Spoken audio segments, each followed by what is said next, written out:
a surveillance video from back in April of the man they believe is the person responsible and the person they're trying to track down. Now, the victims all reported that their rapists seemed to know something about them. Check this out. We feel not only is he doing his research, he's possibly conducting surveillance, so he's, spending some time around the area, around the residences prior to the attacks. I mean, this stuff shocks you, right? And all 4 women were raped at home, and the connection between them, they were all members of the Delta Sigma Theta sorority, the largest African-American Greek lettered sorority in the world. Now, warnings were sent to sorority members to be on the lookout and to take precautions.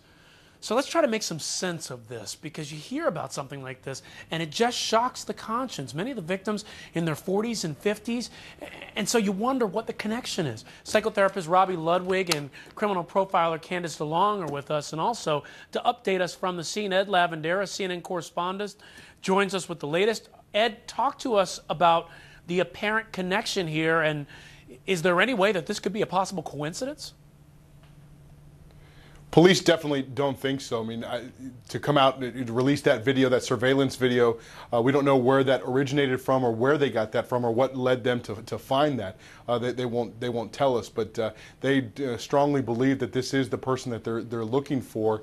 And I think this is based heavily. I mean, obviously there's a great deal of information that they're not putting out publicly, but I think a lot of it is based on the version of what happened based on what these 4 women told them and how similar the descriptions were of the suspect, that it all seemed to match, and also based on perhaps what the attacker told them individually during the attack. So that, there's a great deal of information that authorities have to go on, and I think all of that is kind of coming together and pushing authorities into going down this path.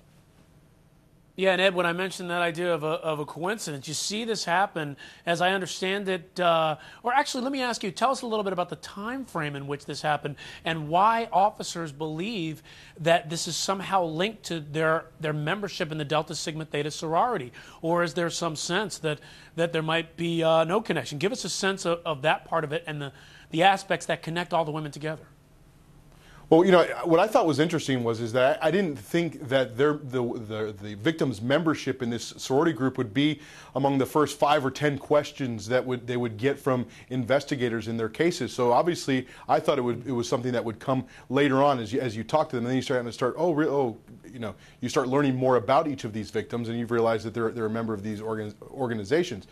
But the attacks are very similar. They each happened while the women were home alone. It was late at night. They were sleeping. The attacks were, I'm told, without getting into too many specifics, were similar in the sense that there weren't any beatings after the actual rape or any weapons used. So all of that was similar. And the cops were telling me that the MO of each one of these attacks kind of fit a similar profile. So when they started comparing notes with various police agencies, everything kind of narrowed down. And then they get to the information about, look, all of these 4 women are in the sorority. Perhaps this is something we need to be looking a lot closer at.